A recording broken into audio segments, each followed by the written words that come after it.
thank you for joining Geeksvana Live this evening. Tonight, we have an opportunity to gain some answers to questions around drone legislation and enforcement from the very police who will be enforcing them. During tonight's show, Dan and Steve, who are both officers with the National Police Chiefs Council Counter Drones team, will be discussing a range of subjects and legislation designed to provide first-hand information, dispel some rumours and clarify key information. Following that segmented part of the show, the panel will be taking your questions. These were either sent in before the show to Geeksvana or from you, our live audience tonight. To put your question forward, please tag at Geeksvana in the chat, where co-host and producer Olive will be working on a list to put forward. If there's no tag, it will not be picked up. If the question is already covered by the content tonight, it will be removed from the list. If your question is not put forward during this show, we will have a series of other live shows coming your way soon, and your question will be at the top of the next list. Even though we have allotted a good amount of time for tonight, there is only so long we can go for. As with any Geeksvana live show, the conversation will be free-flowing here in the studio, and we invite the audience to discuss and debate just as freely in the live chat. However, we also request the usual level of respect and politeness towards each other. As with any topic, there will be plenty of us who will take different views, but everyone is welcome here at Geeksvana.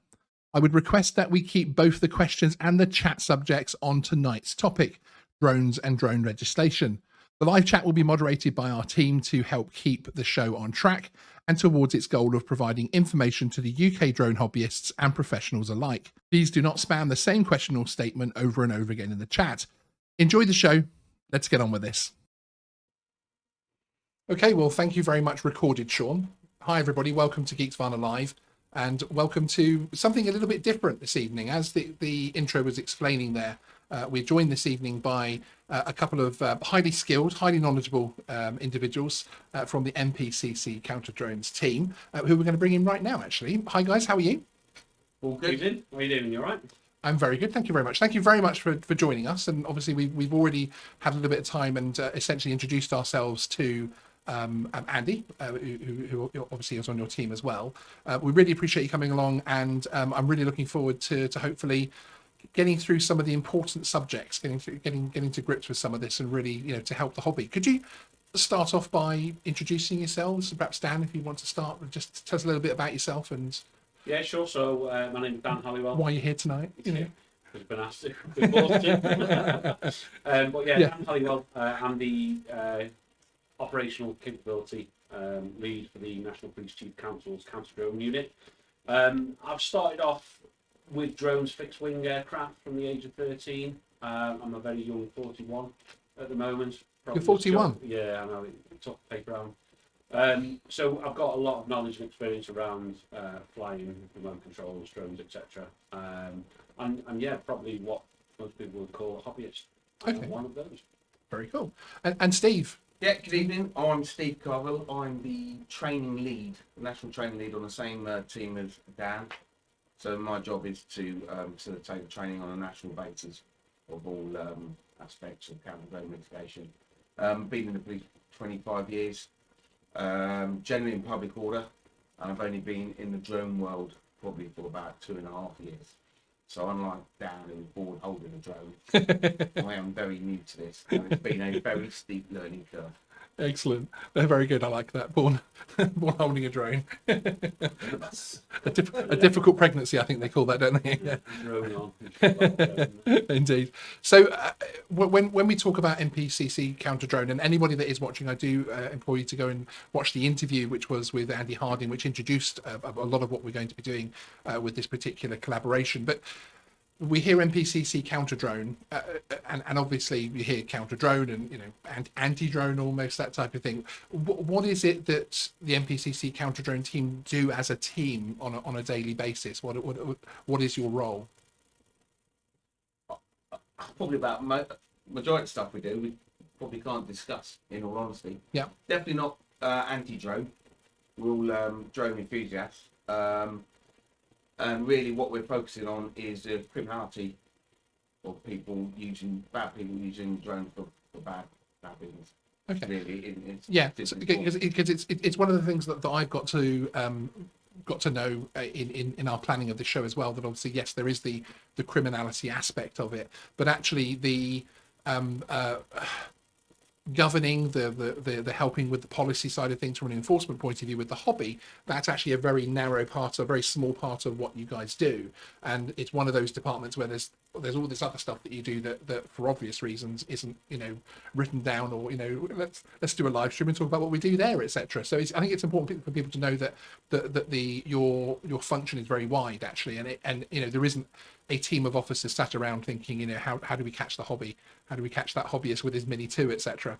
Yeah, no, absolutely not. It's quite quite bespoke and focused in certain areas, and really as you said, hobbyist. It's not about trying to make it difficult or enforce it. It's about just making it safe, keeping it safe, and also educating the rest of the police service out there as well. Excellent. So tonight we're going to be breaking things down into a few segments, and we've then got a Q&A. Remember to put the @Geeksvana if you want that question to be put on the list, and hopefully we'll get to it this evening. There are other shows like this where there will be other shorter Q&As, etc. So do add them there, and it's all getting added onto a nice fun Google Doc so that it's dealt with properly, which is awesome. So your question, if you tag it properly, won't get missed, which is fantastic. So we're going to start off our first segment talking about legislation. And talking about, really, this is obviously the nuts and bolts of how drone enforcement will start. Of course, you need legislation in place for there to be any enforcement of that legislation. What is the actual legislation that's behind UK drone use? No. It's the toughest one, isn't it? The legislation's owned primarily by the PFT and CAA. So from my point of view, coming into it new, the legislation, I'll be honest, absolute minefield, absolute nightmare. And that's to actually to be a hobbyist or an enthusiast without breaking any laws or doing anything wrong. When it comes to enforcing it and policing it, again, it's an absolute nightmare. Yeah, no, indeed, because it is. Sorry. Okay, thank you. Thank you, darling. Sorry, I just had a producer note thrown at me, and it was actually how many sugars do I want in my tea? So that's probably cough, wasn't it? It's 2. That's enough. Indeed. Okay, so we obviously, what would you say then are the key parts of the legislation? Obviously, we have, I suppose, everything boils back down to the air navigation order. Mm-hmm.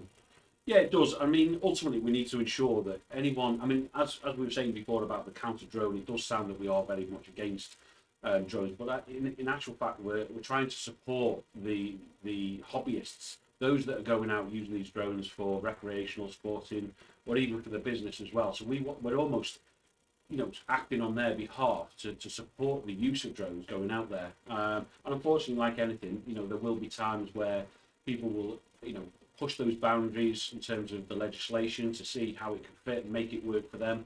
And that then just causes no end of issues, which then could naturally bring in further legislation and just make things a little bit more difficult.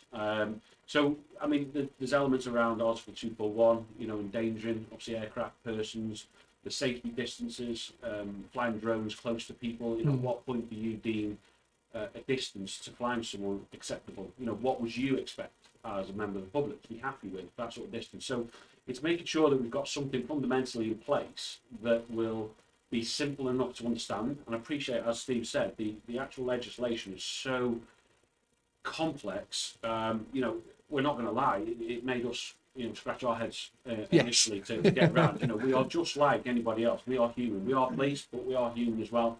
And we've got to understand it just as much as anyone else. And the purpose of our role now is to simplify that in a way that someone who just goes out and buys a drone tomorrow will have a fairly good understanding of what we can and can't do. Excellent, which is superb. And we then, of course, with the air navigation order and all of its complexities, we then have that sort of broken down into CAP 722, which is obviously a CAA document, which is not legislation itself, is it? It's more sort of guidance. Yeah. But of course, it is guidance from the air regulator, who is there to implement the air navigation order. So it's one of those ones. I know they always say, this has to be tested, that has to be tested, etc. But CAP 722 is very firm guidance, shall we say? And then below that, the way I've always looked at it, air navigation order at the top, your Cap 722, and then of course the drone code. And the drone code is pretty much broken down into, is it 35? Someone will correct me if it's 35 points, something like that, of again advice and guidance of people of how to fly their drone, etc. And that's really, I think, where most hobbyists should start, really, isn't it? Because getting to know that backwards, really. Yeah, and I think 722 is there for a reason. And I think if everybody aims to fly within 722, they shouldn't be coming across any problems. Excellent, which is superb. Okay, talking next, obviously, from the point of view of the legislation, looking at things like police powers. We're going to talk about enforcement separately, but actually looking at police powers itself at the moment. What police powers exist at the moment in terms of an officer coming into contact with a drone hobbyist? So there's legislation that's recently come in under the Air Navigation Order, Atmobile, which gives the officer the power to physically request the operator to land the aircraft. From there, obviously, conversations are going to be had. It might be to identify potential issues or complaints that come through. So, it's important that obviously, if you are approached by the police, that you find an opportunity to land the aircraft safely as soon as practicable. So that conversation can be had.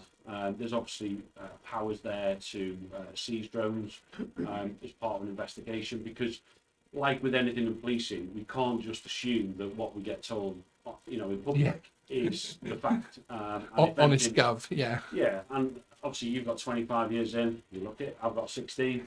And to be fair, it's, we don't get the true accounts on a daily basis. So, without treating everybody the same with that sort of attitude, if you like, we've got to be on our guard. Yes. We're not always going to get that information.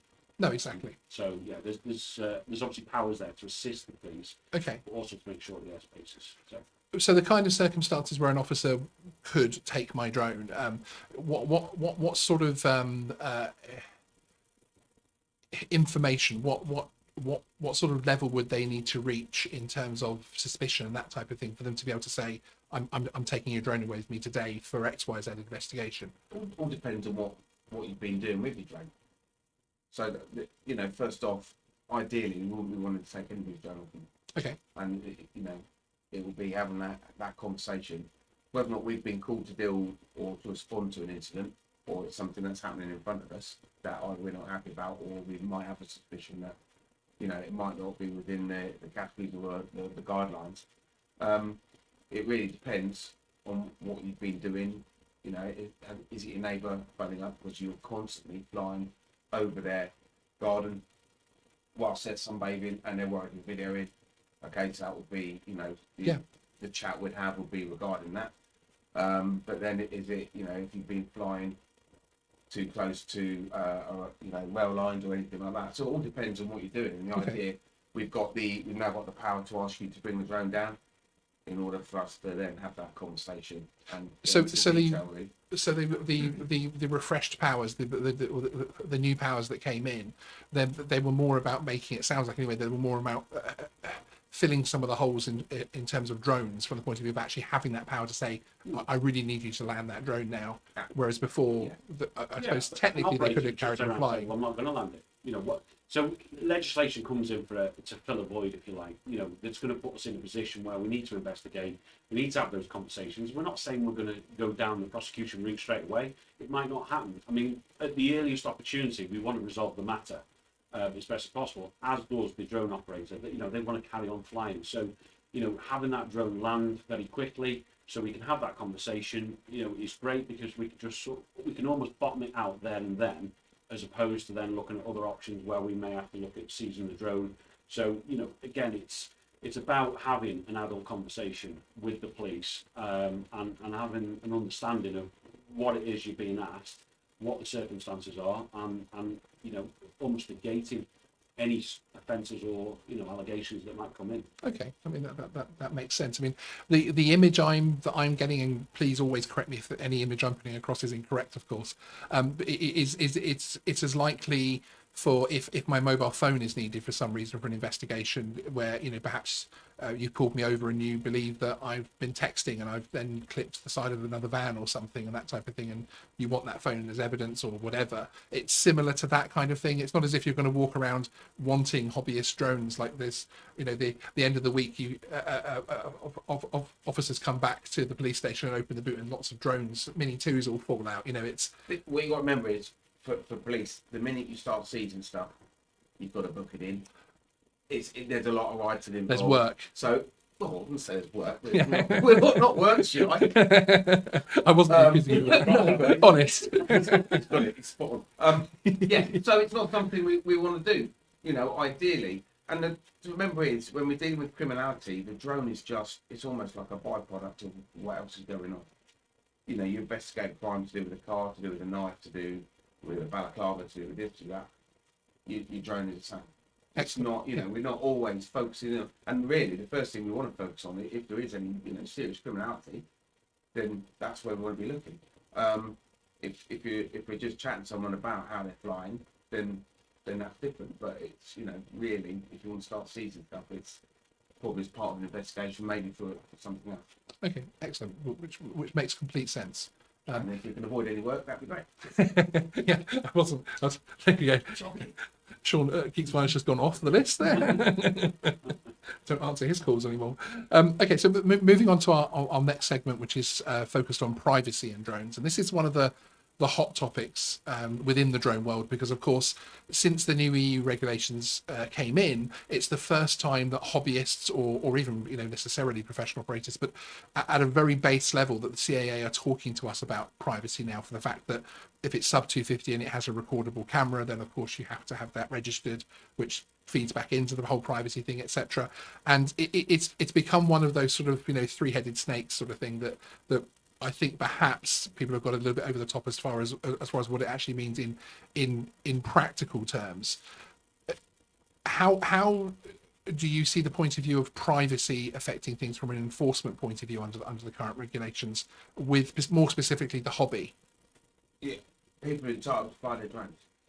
The airspace isn't owned by a particular entity, as it were. So as long as you're flying within the guidelines, within the parameters that are set, within your category, then and I think it does shock people when you say, well, it's my house. Yeah. I own that up to the moon. Well, you don't.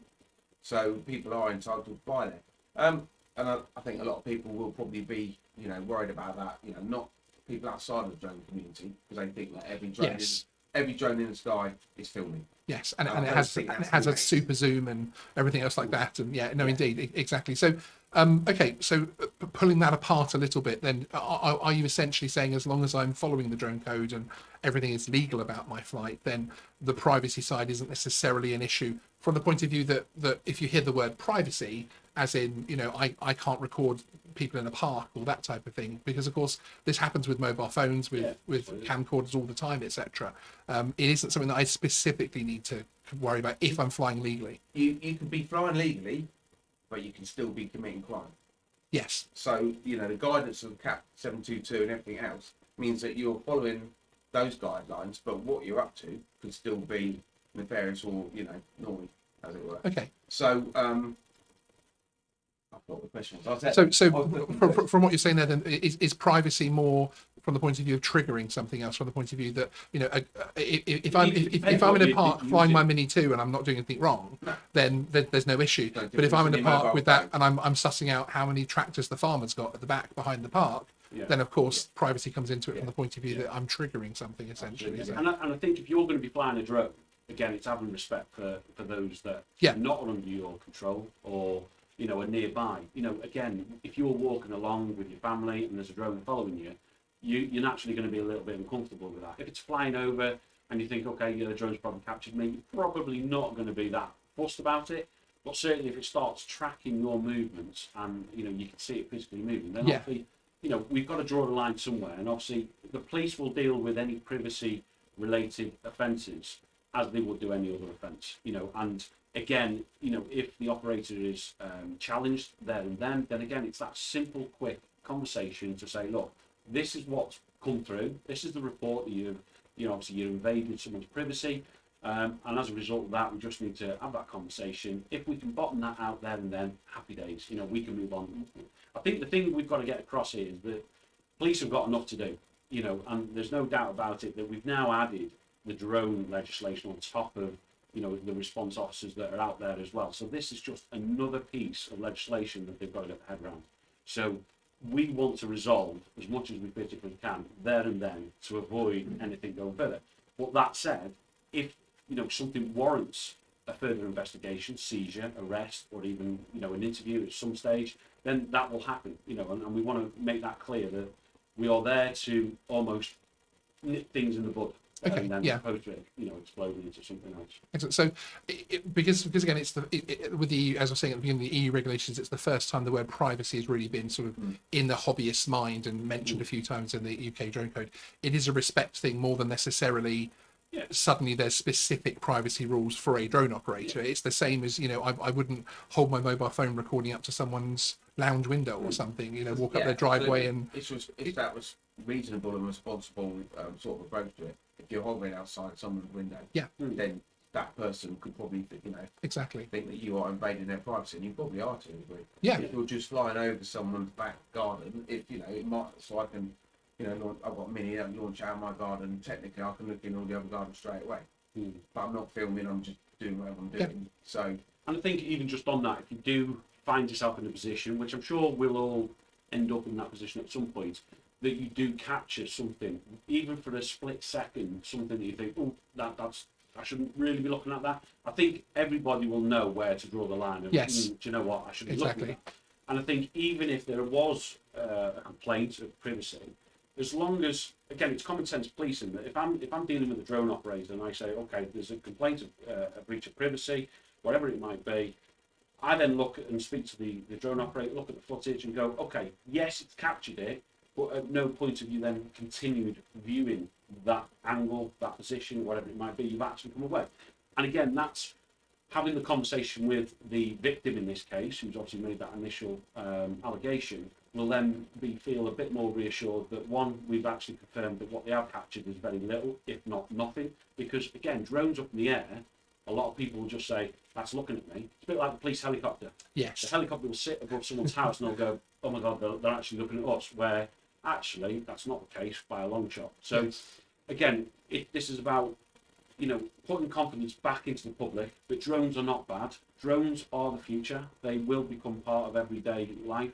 And as we're seeing now, people are using it for businesses. And I'm not going to throw in, you know, little pun jokes, but, you know, this is going to go up and up and up in terms of, you know, the way we use drones. So you're not going to say sky's the limit. No, or No. that it's going to take off. You're going to let the cheesy YouTuber say that instead. Hashtag cheesy plans. Indeed. Anyway, next question, moving on. Okay, so and one thing I always warn our viewers about, obviously, is privacy in, and you've used the point of people's back gardens and that type of thing. Obviously, in someone's home, they've got more of a right to privacy from the point of view that they're not necessarily expecting to be captured on camera, especially because, of course, the drones are at a very different angle to a normal camera on the street. But of course, if they're in public and in a park, you're more likely to be you're out there, you're offering yourself to be out there and be seen, etc. So we always advise people to think about that very carefully. Okay, so that's very quickly on the privacy segment. Up next, we're going to be talking about enforcement. And this is obviously how the actual drone rules are enforced. And I think this is an interesting one from the point of view of looking at the mechanism almost and the grouping, because we always hear, for instance, recently the sea label drones has been something which has been very much in the news, and something that UK hobbyists cannot wait for, frankly. And it's been interesting going along that particular river with all the sort of, you know, meandering down the river from the point of view of finding out that actually, you know, come on CAA, where are C-class drones? Well, the things are out, standards are out, it's down to the drone makers, or come on DJI, backwards and forwards, and then you find out actually DFT needs to appoint a standards body and that type of thing. And I think there is a complexity there which is worth looking at from the point of view of the sheer number of, we hear UK drone regulations and we think police and we think CAA, but actually there's more to it, isn't there? There is DFT and there's a whole grouping there working together.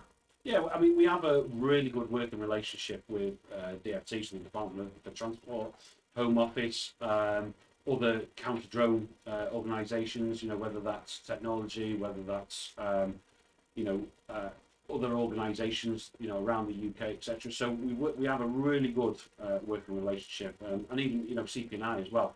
You know, there's so many elements where we actually cross over into different areas, and having that collaborative working agreement in place is, you know, is phenomenal, and something that this isn't something our team can take forward without the support of Home Office, BFT, the STL. You know, there's so many different entities to this that, you know, I think we all just become one big team that are all trying to make it work for everyone. We are not here to take drones out of the skies.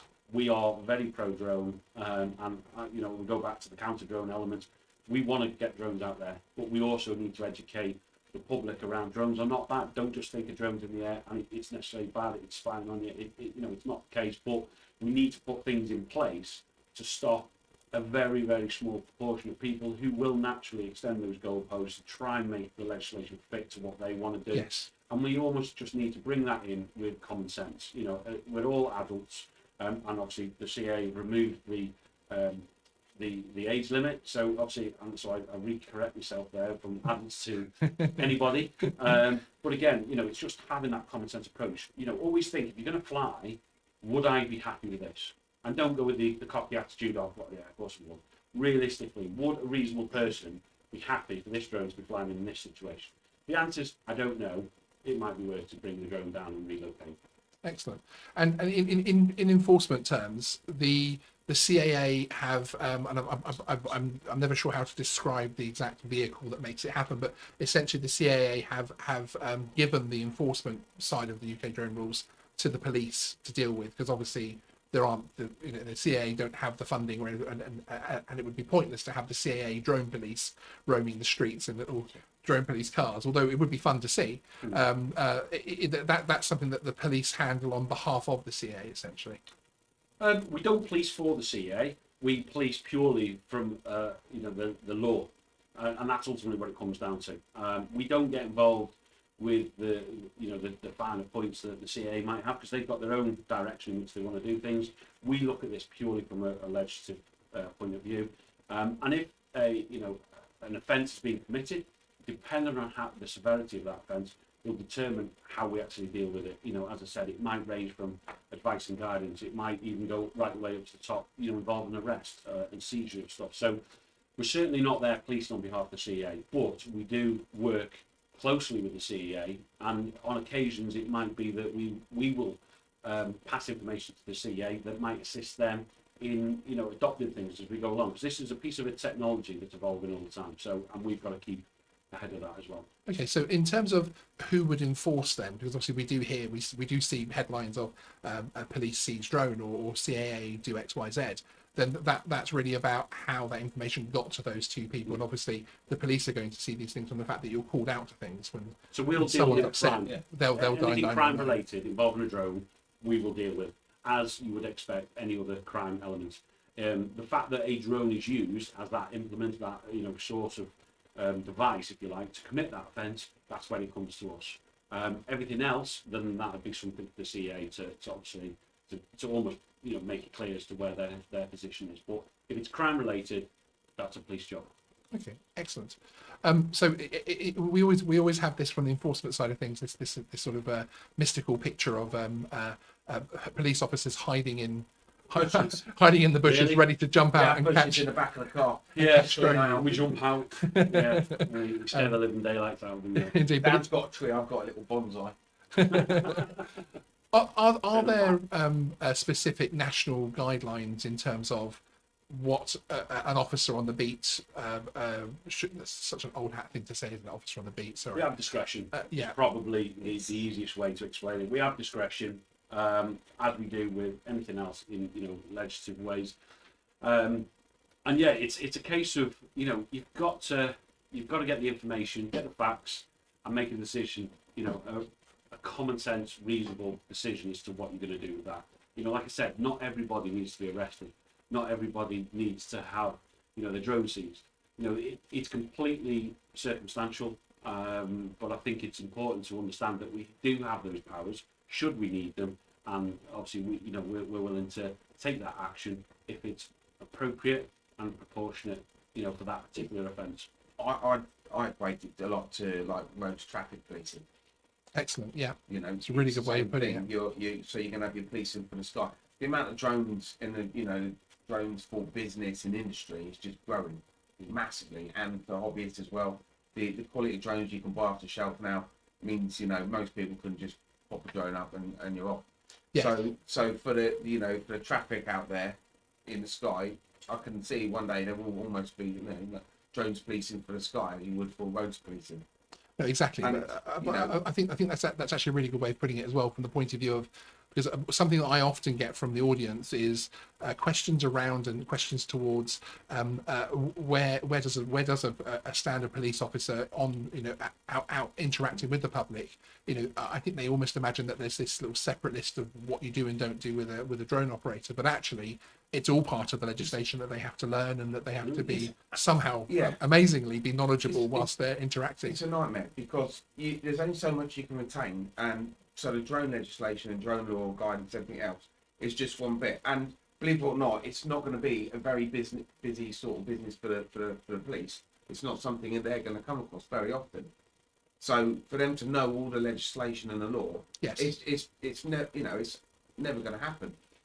They need to know traffic. They need to know all the other bits of legislation. So, and I know probably people get frustrated when they get stopped or have an interaction with the police, and it would appear that, and probably the drone community know a great deal. You know, they're almost experts to a degree, and that police officer doesn't. So you know, there's going to be that difficulty. But then, how you, as Dan said, how you manage that interaction is key. Is if I don't know, Which is a two-sided thing, of course, isn't it? 100%. I don't know enough, you know, or everything about legislation at all. But if I was to go out policing it, or if I got called to an incident where I've got to deal with it, first of all, drones coming down, make everything safe, and then it will be, if I need to investigate it, it's going to be slow time. If I have to phone up for advice, or if I have to find out this bit, you know, what this bit of legislation, or get someone who knows a lot more down to the scene, that's fine, and that will work in everybody's favour, because then ideally that hobbyist or that flyer will be off doing their stuff without getting anything seized because I've made the wrong decision, or I've not had, you know, the opportunity to deal with it. It's that initial engagement, isn't it? You know, and then to explain the process, you know, encouragement, but ultimately the end result could be that we enforce it. You know, we don't turn up thinking this person's getting stuck on. It doesn't work like that. Full stop. As much as there'll be people out there that are absolutely convinced that that's exactly what happens, it doesn't, because as Steve said, there is so much out there. You know, we can't expect. We are all humans. Cops are humans at the end of the day, and we can't expect a human being to literally know word for word every single piece of legislation. So, you know, don't be surprised if the officer will say, you know, they'll engage, they'll have that conversation, and if you do know the position you're in and the legalities around it, have that conversation with the police officer. You know, if they're unsure, they'll put a phone call in, they'll check. You know, so as anybody would, phone a friend.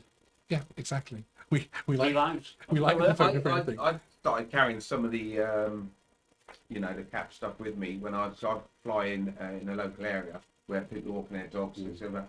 And I'm pretty sure someone eventually is going to come up to me and say, "You can't be doing this." Yeah.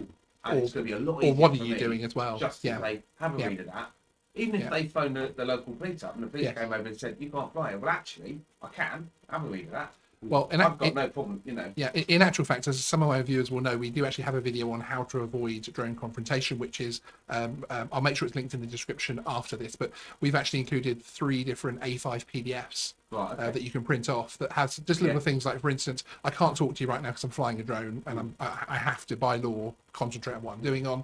I'm flying sub 250, so and I've checked the airspace, and it actually gives some QR codes to download things like Drone Assist and the Drone Safety Map, etc., and Cap 722, etc., onto their phone, so they can check up on it. But no, I completely agree with that. I think going armed with a bit of information, I think, is a really powerful thing. Some people say, "Well, we shouldn't have to teach them everything."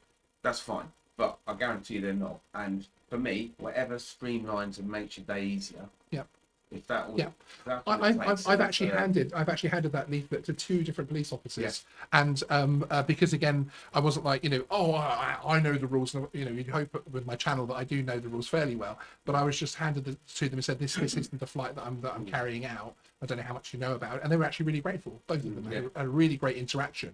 And actually ended up being a different conversation, if that makes sense, when people were actually, asking questions, etc. Yeah. And equally, it's if you are going to start quoting a lot of stuff, make sure you understand it. Yes. Because, that we are seeing people that love buzzwords and will explain things, but unfortunately, you will come across someone eventually who knows the legislation and the guidance, etc. So just don't trip yourselves up. If you're unsure and you are flying and you are stopped, have that open conversation, because we're not here to persecute everybody, or anyone in general. But we've just got to assess the situation. I think it's unusual as well, and one of the contexts that I've brought up recently, again bringing it back to the road policing side of things, is that it's very rare that you pull a motorist over and the motorist feels like they know more about the road traffic laws than a traffic officer would. You wouldn't sort of say, actually, Mr. Traffic Officer, I think you've got this wrong. So it's unusual because it is a growing technology that we do have some hobbyists and some professionals that will probably know more than your average police officer. But we just need to allow that sort of those bars to cross a little bit, don't we? And allow everything to catch up. And again, the technology is moving so fast. I mean, who thought we'd have a couple of years ago we'd have sub 250 gram drones that are as capable as they are now? I think. When we thought, okay, sub 250 for the registration line and that type of thing, you think, okay, sub 250, are we ever really going to get anything that's a problem in that level? And then suddenly the DJI Mini comes along with a 4K camera and everything, zoom and everything else like that. So it's an interesting one. Okay, up next we're going to be talking about some case studies, and then we're going to be moving on to takeoff permission. But very briefly, we're going to take a very short break, a little musical interlude with a little bit of drone flying, so we can all have a drink and I can pop to the loo. And a donut. And a donut back very soon. Donuts.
Okay, so we are back. Thank you very much, everybody, for waiting around for us there. A little comfort break, shall we say, which was much needed. So next, we're going to talk about case studies. And just so everybody knows, we've got segments on takeoff permissions, how to handle the police when approached flying, that type of thing, education of existing police officers. Indeed, we'll talk about it a little bit. We're going to be talking about flight restriction zones there, Article 241, and then we're going to come on to your Q&As, which I've seen the list really starting to grow. And in actual fact, I'm going to hop over and say hello to Olive very quickly. I hope she's listening and she can hear me, etc. Olive, how are you? Hello, I'm good. How are you?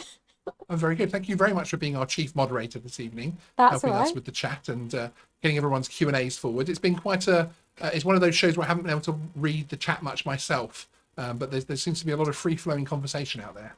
You know, it's been really nice. Everyone's having a discussion more than anything, and there's been really good questions. So I'm looking forward Excellent. to hearing the answers. Does anyone have a favourite yet?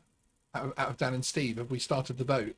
No, but they have been compared to Formula E drivers, so that's a Formula E compliment, drivers? right? Is Engineers, that a compliment? even engineers. Oh, okay. Oh, yeah, no, they Yeah. do look a little bit F1-y, don't they? Actually. in Yeah, there. which I'd I say think that, is a though, so- compliment. That means they're pretty cool. Spell F1.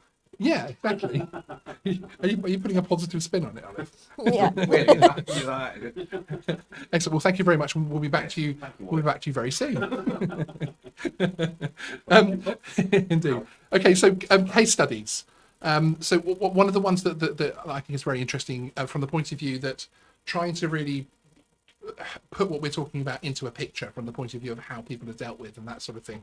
And I think one of the ones, Dan, you're going to talk to us about is one that I've got listed here is a social media wedding video. Mhm. What can you tell us about that?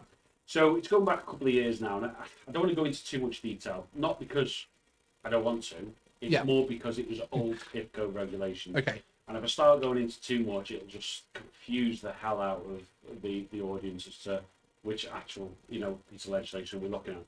So ultimately, yeah, a couple of years ago, I was informed of a photographer who had his own photography business, and as most photographers are involved in, they've branched out into the wedding industry. On this particular day, a drone was used, which, when I've investigated the actual incident, I mean, it transpired that a helicopter had landed at this particular venue. Now, had the drone operator done their planning, they would have made sure that they spoke to the venue. Yeah. You'd think that would be a given. Would let the wedding party know that it was a drone. So those that know the legislation are probably thinking, right, okay, we can see where this is going into the offences.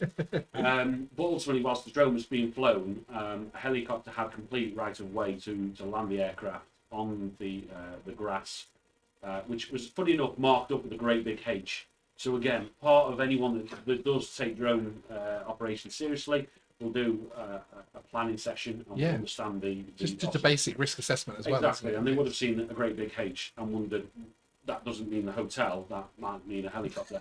And ultimately what happened is the drone has then been flying around, the helicopters then come in, and the drone has had to very quickly be landed on the grass, which was, from my estimation, and yes, for those that are probably going to jump all over me, I didn't have a tape measure, but you're talking probably within 15-20 feet of the aircraft. From that investigation, so I got the individual into the police station, and again, this is where, depending on the type of offence and the severity of it, is this something we just give words of advice? In this instance, it was post incident, so it was a case of gathering all that information. Spoke to the venue, spoke to some witnesses, got some statements from them, and also spoke to the heliport that was in charge of helicopters coming in and out, and subsequently found video footage that was taken from within the helicopter by two very happy, drunk passengers who decided to stop at this venue. I'm glad you went that direction there. Passengers. It wasn't the High Mile Club or anything like that. Yeah. It was just tipsy. But they had obviously made some video recording, and as you come in, you can actually see the drone. So that was absolute blatant disregard to the whole drone operation in general. That wasn't just oh, I didn't know. That was a complete, utter cluster. So from there, the decision was, well, you know, what is being used in this case? The drone was being used to promote the company and obviously back all the legislation. It was obviously making a financial gain of some description. There was no training, no PIPCO in place, and obviously endangering an aircraft as well. So they were interviewed. They had no previous offences. They admitted the offence, albeit the evidence was literally put right before their nose, and they received caution for that offence. And what that does is it actually brings out two clear messages there. If it's serious enough, we are going to enforce the legislation, you know, the powers that we have to actually progress those into, you know, prosecution. Because I think when we're starting endangering aircraft, and you know, that's when things get a little bit uncomfortable. Yeah, it was almost like a snowball effect, wasn't it? Really, sort of calling someone in because you want to have a chat with them and maybe have, as you say, have words of advice. And then this came up, and this came up, and the investigations were rolled on from there. And I think generally, you know, members of the public will naturally think, well, why have you got to arrest them? Why have you got to seize this? And this goes across any incident the police deal with. You know, if I was to, bear in mind this was post the event, if I was to say, phone them up and say, listen, I need to, you know, speak to you about this, this, and this, what is the likelihood that's going to happen? Evidence is going to be destroyed. Which, you know, is that great for them? Of course it is. For us, no, because is that then going to teach them a lesson not to do it again? They'll probably just think, well, I've got away with it once. What's the harm? And unfortunately, that is sometimes a common theme going forward. Is okay, I've sort of operated slightly out of the boundaries there. Didn't cause any issues, so I'll just do it again. And you almost get that confidence building up. But obviously, in this case, you know, as I said, there was twofold messages to it. Was that I was not angry, but I was frustrated that there are people out there that are spending their hard-earned cash to go through the CEA, to go through the training. They're spending God knows how much money to go through that process, as well as getting the drones, you know, up to speed, and obviously all the maintenance, etc. And then it's the livelihood as well. So if you've then got someone who's got none of that, but comes in underhanding and saying, well, actually, I'll do that wedding job for you, a fraction of the price. What message does that give to the drone community? Exactly. And this is where, again, yes, we're counter drones, but actually we want to support the good use of drones in going about their business. And this was a perfect example of this guy's took the mick. You literally deserve everything that's thrown at you. And it was hopefully it was a bit of a reassurance to the drone community that actually, yes, you probably think that police don't deal with this full stop, but there's a lot of stuff that does happen that we don't always advertise because we can't. And also, you know, we don't want to hang everybody's washing out for everyone to have a comment on. So, of course. Yeah, it was really positive in that respect. And, you know, even from going from there was other offences that have been drawn in from other operators. And again, they weren't as significantly, you know, an issue in terms of manned aviation, but it was something that needs to be nipped in the bud. And that referred to sometimes a 2-hour training input of this is what you've done wrong, this is how you need to start operating. And it's that education to get that back out there. But yeah, if you're going to overstep the mark and you're going to take the mick, you've got to expect, you know, everyone's going to get it. Exactly, but and it's a very good case study from the point of view of, you know, again, as you were saying, you didn't go into that scenario thinking how many charges can I throw at this person, how much trouble can I, you know, that type of thing. You went into it thinking, okay, this might be a conversation and a warning, etc. And the information you then found has made it escalate. So absolutely. I mean, there was no idea how that was going to go in case of what evidence comes to light and deal with it. Exactly. Okay, excellent. Well, thank you for that one. The next case study we're going to look at is an interesting one to me, because this is something that I probably get more interactions from my viewers on, and things that I get sent to me as a link more than anything else. And it would be, I suppose, I don't want to generalize anybody too much, but I suppose I would call it the police audit channels. And these are the chaps sort of up and down the country who are doing everything from, you know, checking out crime scenes to police stations to everything else like that, to audit what the police are doing. And we now do have the drones being used, especially the sub 250 gram drones being used in these incidents. What's your view from that point of view? Because of course they're being sent to me from the point of view of my viewers, especially those that are responsible flyers, saying I would never fly my drone, you know, into a police station car park and look in windows and that type of thing, etc. But we did, perhaps in some of those videos the reaction isn't necessarily soft, but you don't seem to see perhaps any kind of reaction there and then with the police dealing with it. What's your view on that kind of sort of case study? So we've been dealing with police auditors for a long time now, especially in public order. They've been around for a long time, and I'm sure we've all got our own thoughts regarding them and points of view. Really, again, the simplest way for us is if they are flying, I know we keep saying the same thing, if they're flying within the guidelines and the categories and there's no offences there, then they're entitled to fly, especially, you know, so with a mini and such. Looking through windows, again, if it amounts to be an offence, criminal offence, then we will go down those channels and investigate it as it is.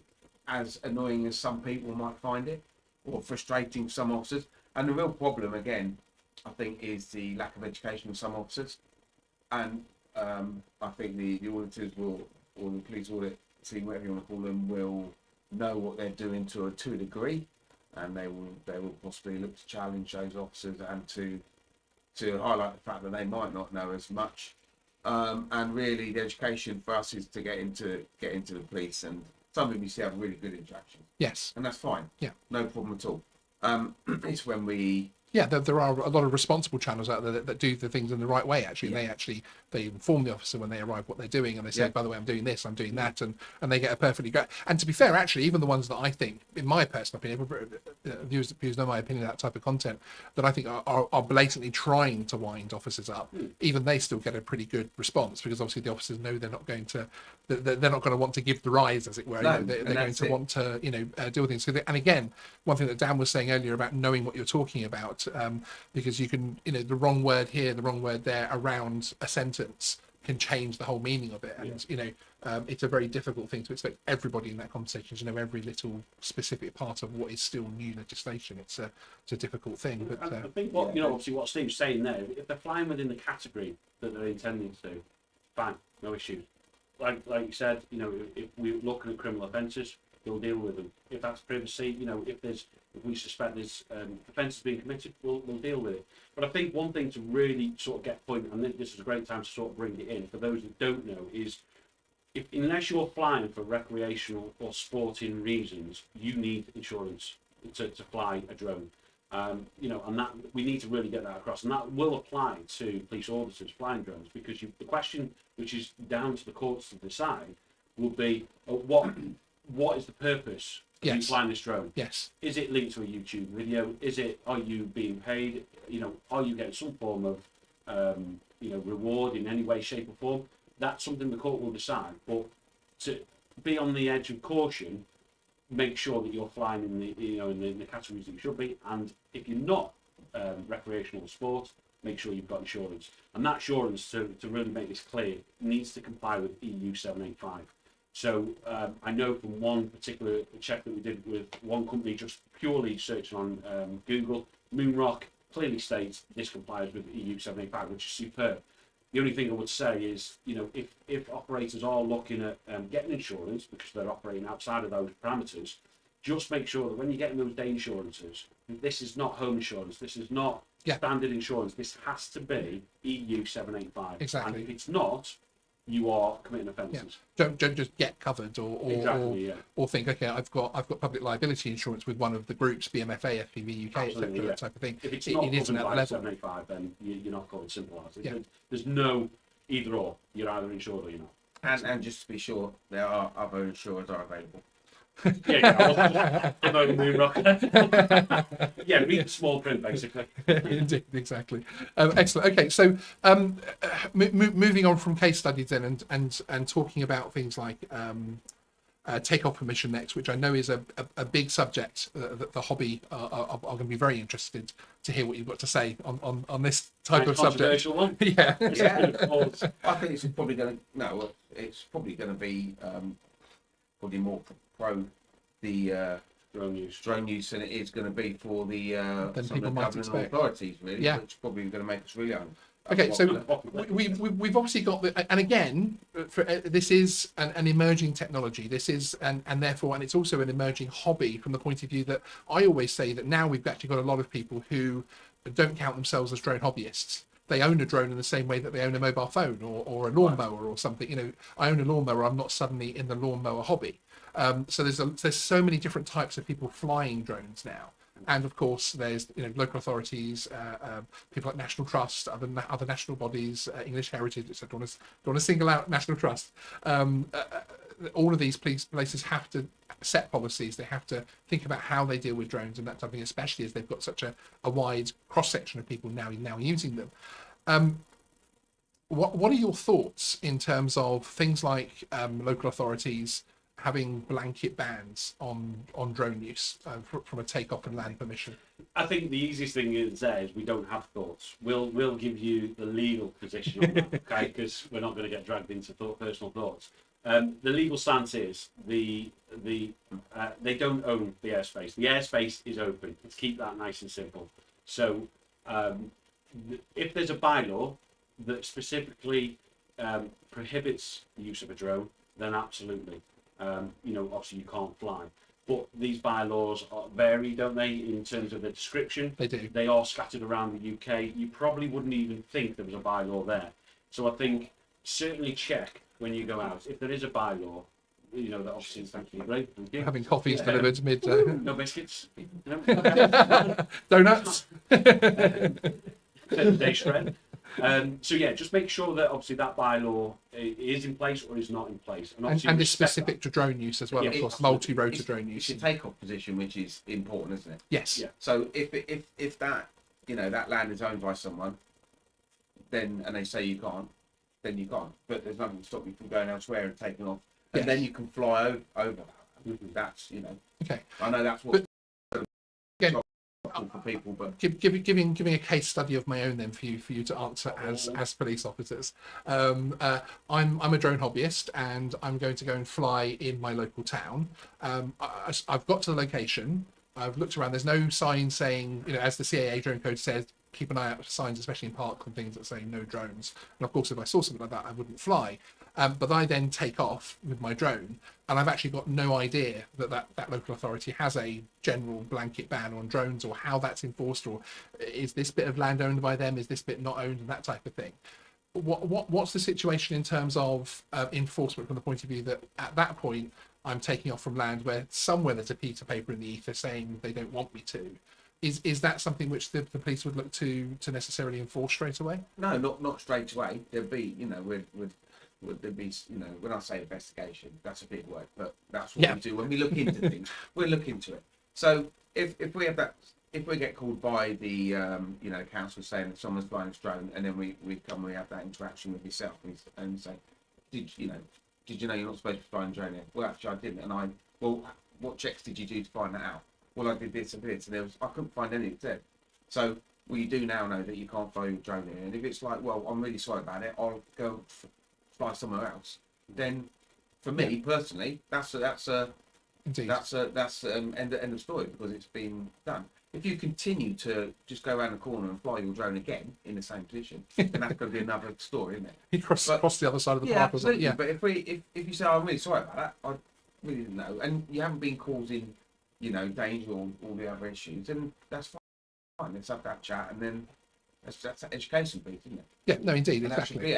and we won't be told by other people how to enforce. Excellent. Okay. So it's not council going to say you've got to do. No. Yeah. As Dad said, we have discretion. So in loosest terms, then, because a local authority has a policy somewhere that says we do not want drones taking off from council land, that isn't some kind of thing that's going to say I'm going to get arrested. It needs to be backed by a bylaw. Automatically, you know. Yeah, absolutely not. No, and you'll often see a lot of signs that says no drones around here. That has to be supported from a legal perspective. Okay. To be able to enforce it, and if it's not there, can you prevent the drone? No. Can you ask someone to not fly? Absolutely. They don't own the land. They don't own the airspace. So again, it's that conversation as Steve said. Yeah, unless it is private property. Yes. They own that. Yes. Then they say, yeah, we do not want you taken off or landing on our property. Then you can't. Yeah. And obviously when we talk about the land thing, obviously is a whole other issue and a whole other, you know, civil law and all that type of thing. But when we're talking about council land, we're generally talking about not obviously, I wouldn't go into a bus station and try and fly from a local authority's bus station that they own, but I'm talking about, you know, land that I can't really identify. So right now we're in Surrey Heath Borough Council, and if I walked out the door and there was a grass verge over there for me to fly from, I can't necessarily guarantee. I know it's public space because it's not inside someone's garden, that type of thing.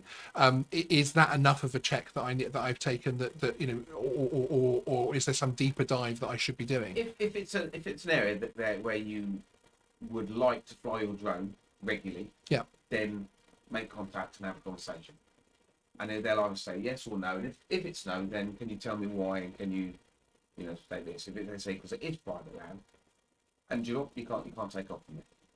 That's okay. You know, that's how it is. That's how I would say it. If I phone up and someone said no, you can't do it, Steve, because it's my private land and I don't want you standing on my private land. There's not a lot I can do about that.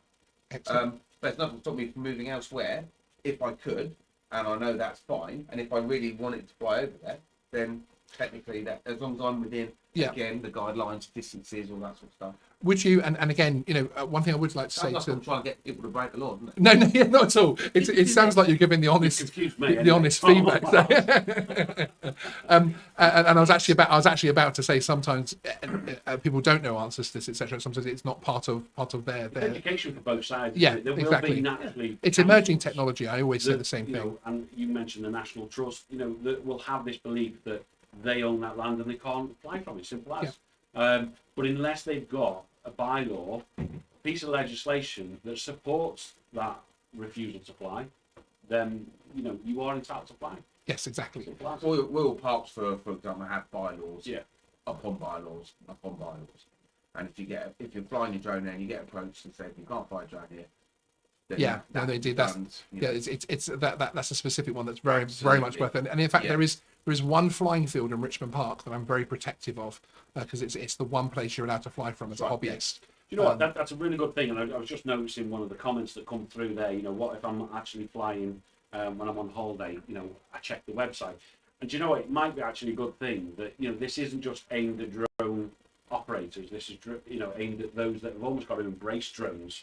Because it's the future. We've all got to get on board. Whether you like drones or not, you're just going to have to make peace with it.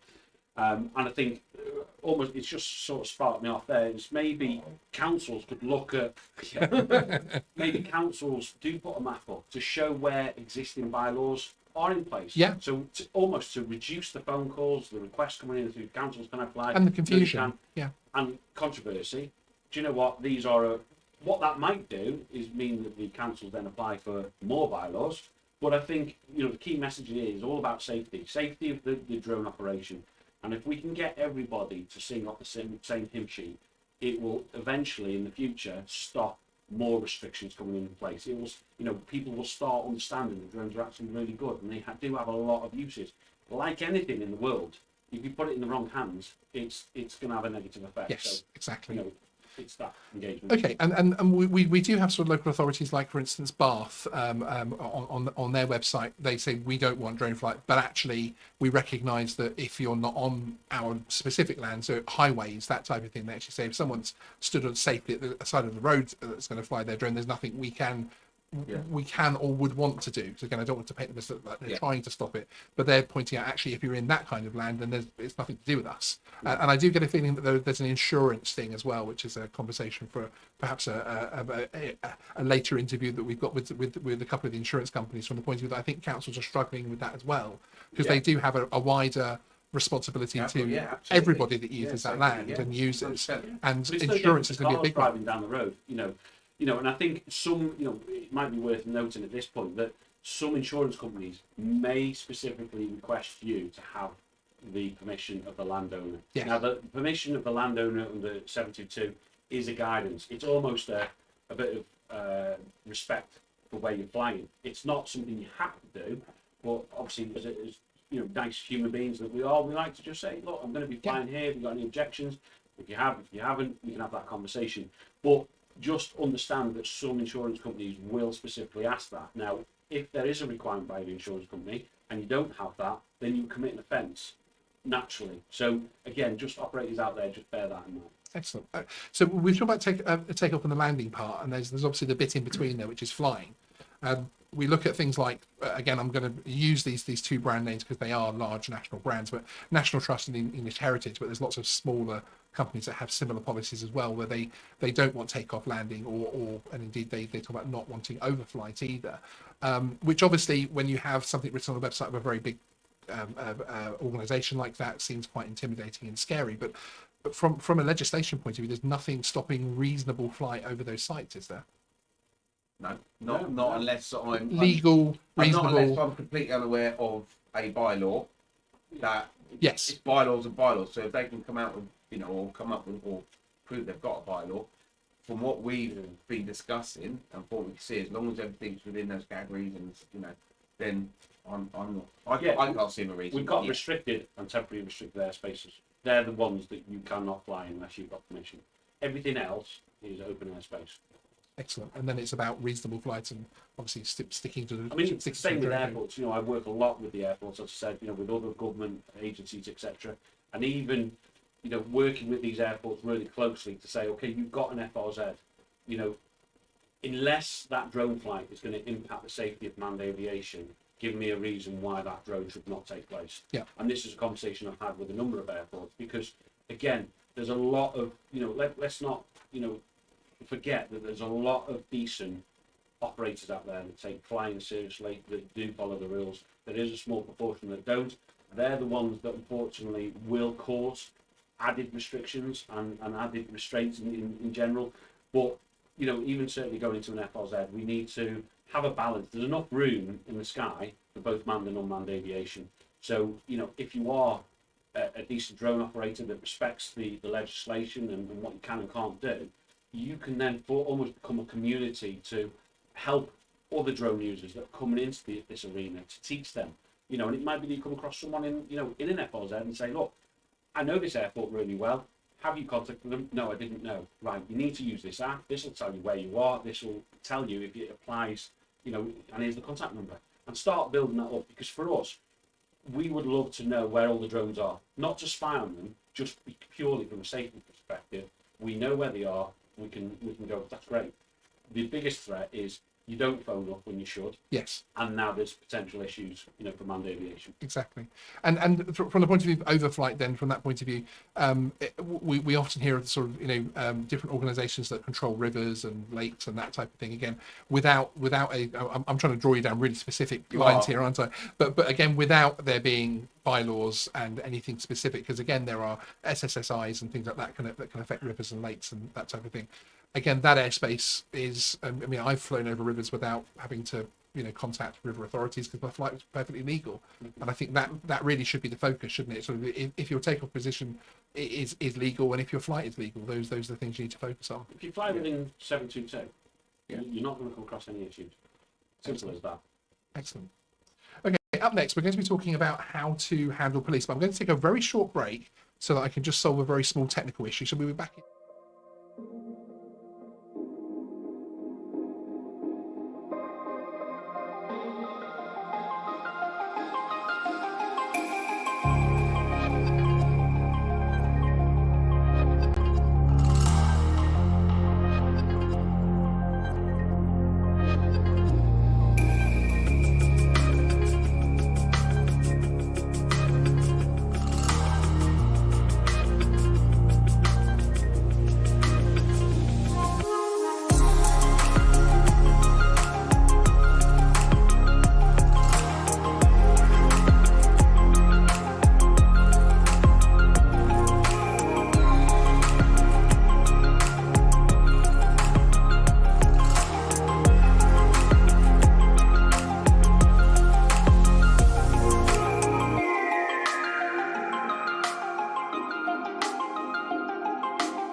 Hey everybody, welcome back. Thank you very much. I hope we've solved that technical issue a little bit more for you. I haven't actually noticed there's been an issue which we have reported to YouTube, that some of the codecs, so Apple codecs, people on iPhones, that type of thing, get a bit more of a lag than anybody else. But we've done what we can to try and solve it. So hopefully that'll bring it up. I've also moved my microphone slightly higher. I wasn't going to mention it, but I'm going to now, so that you can't see my mouth completely. That might help you if anyone is having sync problems. But next, we're going to talk about how to handle the police. Is actually what I called the segment, but that sounds like a terrible way of putting it. What should people do when they're approached by the police when flying? How should they react to that? Have a donut in the drone bag. Yeah. Everybody should be, as you know, put out there, should be dealt with by the police fairly, respectfully, and you know that's so right from the start. And if how do you deal with the police? Well, just respectfully, as you would anybody else. It's an interesting question, isn't it? Because it's you wouldn't necessarily say, how would I deal with the police if I got pulled over by the car, or if you know, but XYZ had happened. But with drones, it seems to bring out this specific question of how to interact with the officers, etc. And I think again, it's this whole thing of the new technology, and it's almost like you're on a negative back foot already before you even approach the drone operator. But yeah, I think it's just approach them in a way that you would want to be spoken to. Okay. Because again, we're all humans. It's a uniform. We're exercising, you know, our powers, police officers. You know, just have that open conversation. Okay. A slightly more controversial one. I would consider myself somebody that has a reasonable knowledge of drone legislation and drone rules, and obviously I fly an awful lot.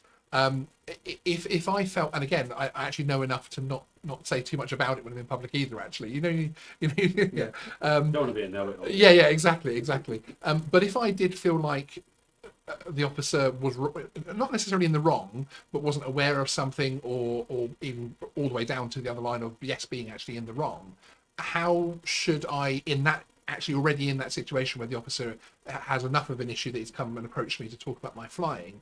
How would I raise that without sort of, you know, it becoming confrontational essentially? So I can only talk from my own point of view, but I guess it comes also from being, you know, experienced in the police for a long time. If I stopped you or stopped anybody to do with drones now, and even with my knowledge or what I have, it's going to be limited in certain areas. So if you were to turn around and say, well, actually, I can do this because I know that this, or I've done this, I've done my GDC, I've done this, and are you aware that I can do this? And I'd probably say, well, actually, no, and that does make sense. However, I still need to make sure that's right. Everybody carries mobile phones these days. You can get most of the legislation, you can get most of the guidance on there, and I'd like to think that an officer responding, if you know, would be able to, or take the time to get it right. Unfortunately, sometimes lack of knowledge puts an officer on the back foot, and it's very difficult to deal with that sometimes because you're expected to know everything. Absolutely. And then some, you know, what you don't want to see is someone overcompensating that lack of knowledge with either being, you know, overserved or confrontational, whatever it's going to be. So really, it all breaks down to, again, is how we, you know, which moves on to the next segment, which is education of the officers from there. But if you're going to interact with any police, it's the same as I've done my whole life. Even when I'm in the police, if I get stopped, not that I have power, if you want to. If I've ever been stopped by the police before, I've still dealt with them with respect in a way, you know, that I would have done before I was in the job anyway. And then hopefully that it's a communication, it's a two-way thing. And if you are in a position of knowledge, then it's just getting that across. Yes. Without actually, you're an idiot, you don't know anything, you should listen to me. Yeah. Because that's never, I would imagine. And it's also the advice that because we actually we had a very slightly comical video that we made on this of how not to get arrested flying your drone. And my friend who's an actor and it was in the bill a lot and in casualty, that type of, as an officer, so he's got all the gear. Yeah. He arrested me as a joke on camera. The amount of people that thought it was actually a real police officer, and there's I did actually have to watch it twice to make sure myself. yeah, before it came on the joke. he's pretty authentic, isn't he, with his gear? He's actually with his uniform, etc. And there's actually quite a few comments on that video saying, has the officer got a flyer ID? Because of course he was seen flying by my drone. Actually, it's not a police officer. But this does work two ways, and whilst we're covering what should the operator do when they're approached by the police, my message to the police themselves is, again, we're humans. We're not expected to know everything. So if you're a police officer attending an incident, a report of a drone in any way, shape or form, and you don't know, be open and honest with the operator. Just say, look, I've been called here to deal with this. I'll be honest with you, I don't really know an awful lot. Straight away, it's an icebreaker. You know, and I think a lot of the tension can be lost just purely by being honest. I mean, certainly if I was a drone operator and a police officer came to me and said, I'll be honest, I haven't really got a clue, then obviously that gives me the opportunity to then educate the police officer, but you've then also got to expect that officer is now going to check what you're saying is actually true. And if it's not, then obviously be in a position that you're actually going to have to be corrected if that's the case. And I think, yeah, it's a two-way thing. Police are expected, as we touched on before, you've just got to have that sort of adult conversation. You know, the public expect the police to obviously deal with violent crime, knife crime, domestic violence, protecting vulnerable people, and rightly so. That is something, you know, that the police, that's their priorities to, you know, to crack on with. So you've got to understand that we're basically spread thin in terms of the knowledge. I mean, you know, this is wrecked our heads in terms of the legislation. We've had to live and breathe this. Even drone operators that are using this legislation, they're living and breathing it. But it doesn't mean they know. Exactly. I'm exactly the same. Sometimes I have to, especially running this channel, I have to check Cap 722 3 or 4 times a day just to make sure. And sometimes I think, oh, hang on, I've got that the wrong way around. So, and I'm somebody that, as I say, I read it several times a day. So you should think I would know it backwards. But for an officer, as you say, that has a big priority list, and one of the things I always try and put across as well is that if you're a hobbyist, and it's not the whole thing of if you're doing nothing wrong, you've got nothing to worry about. It's more actually that the officer that's attending has probably got much greater things to worry about. You know, that priority list is very serious. So for the police, it's violence. We've got knife crime, domestic abuse, protecting vulnerable people. Weirdly enough, drone enforcement isn't one of the, you know, the key points, key agendas. So if we can come and have an interaction with someone with as little, I'm going to say work. There you go, Sean. That made you happy. You know what I mean? You're giving me a reputation. Yeah, we've caused less effect on that individual, and hopefully just dealing with the problem, be it education or be it, well, actually you can't fly here, or you can't do that, or this, or you can do that. Well done, enjoy. Yeah. Or thanks for that. And that's what we need to do. And then the cops, you know, can straight on to the next call or the next problem. So it's just. But equally, don't use that as an excuse to play dumb. I think. You won't catch us out. Yeah, exactly. Yeah. Well, yeah, indeed. It's you know, we can tell when someone's being honest and genuine, and you know, I would say go with that route first, because it's like traffic. You know, how many times do people get stopped in the car on a public road that gets dealt with on the road? How many of those incidents of those stops lead on to ticket offences, reporting to court? There's a massive amount of stops done by the police on the road network that doesn't go anywhere other than the conversation between the driver and the officer. No, exactly. And this is no different. No, indeed, exactly. What's your thoughts in terms of, and I've seen this on a couple of actually the police audit videos and other bits and pieces, and a couple of interactions that I've had with viewers from the point of view of, obviously the drone is in the sky, and there's this whole thing of you shouldn't distract the pilot and that type of thing. What's your thoughts? Should the officer say, could you land please, and then leave them to then land in a reasonable amount of time, or keep interacting on? It's got to be safe. Safety is priority. So we need to have a chat. Can you please bring your drone down, and don't stand in the way, and don't do this, and just let them get on with it. Or even, is it safe? Sorry, I was just about to say, or even don't go down the route of, well, what power have you got? You know, we are telling you now there is a power for us to require you to land that drone. And you don't need specific. We don't need to go into suspicion detail or anything else like that, do you? Yeah, exactly. You just say, please bring that drone down. And if you're going to start off at that level of a conversation with an officer who's just turned up, well, I mean, it's just going to go wrong, isn't it? Yeah. At the end of the day, we want to keep things simple. If your drone's up near, unless we have a suspicion of something or a something that we need to resolve, you know, a fear or safety concern or something, we won't be asking you to bring it down.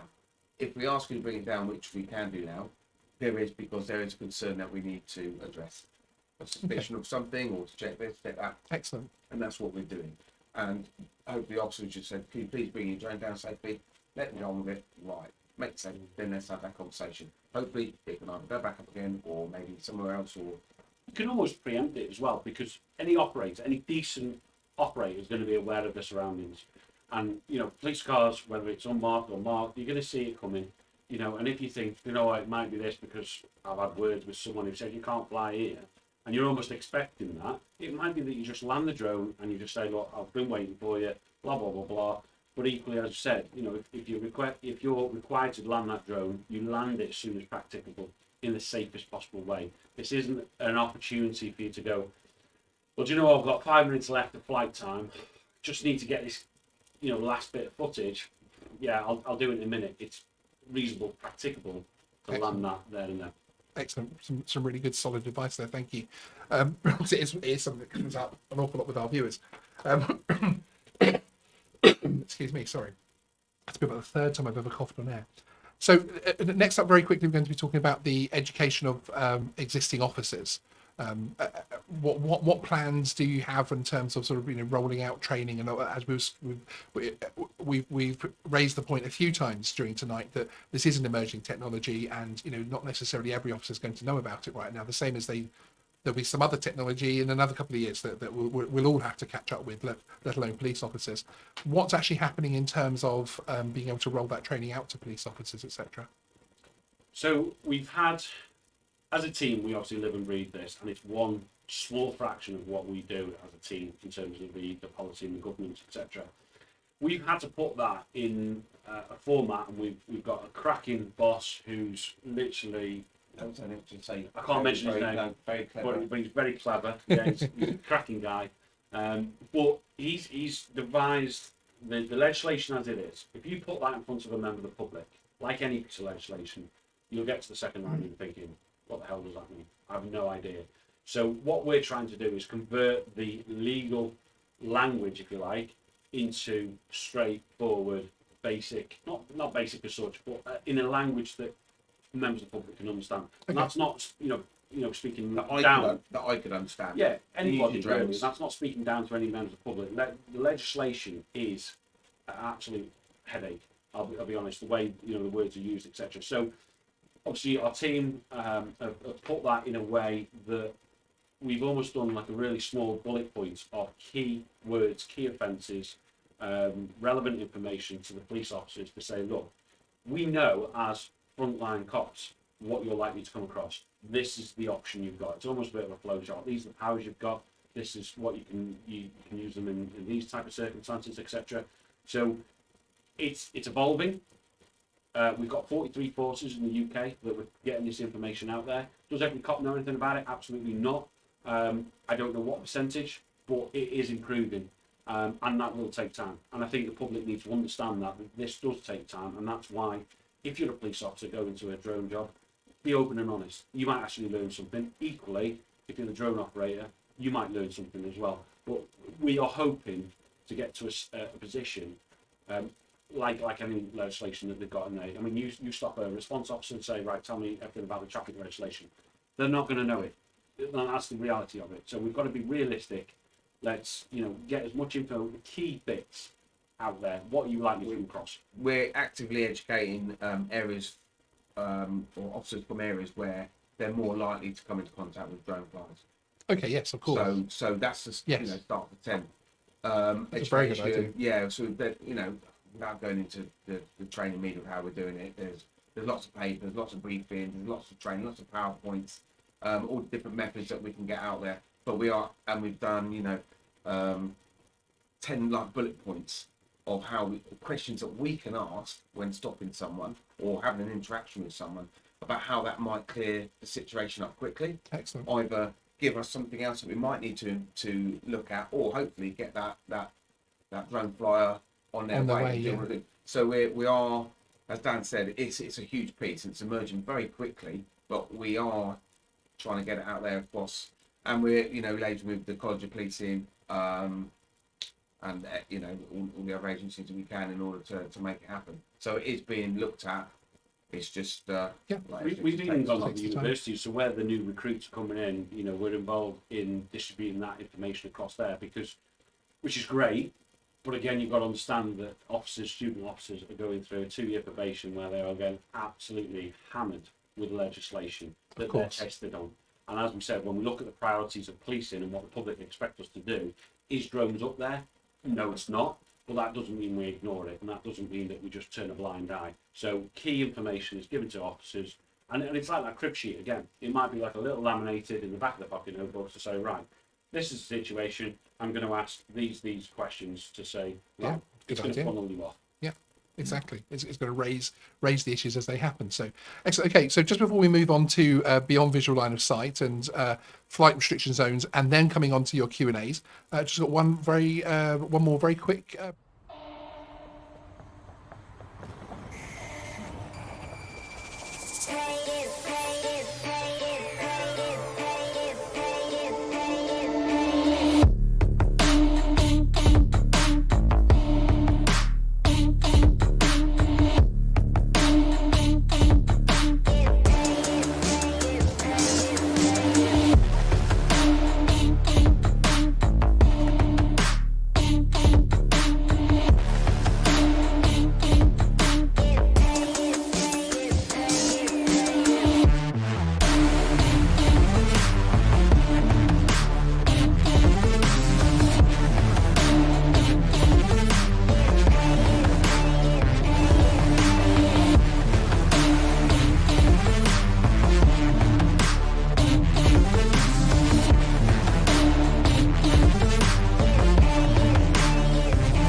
coming back now.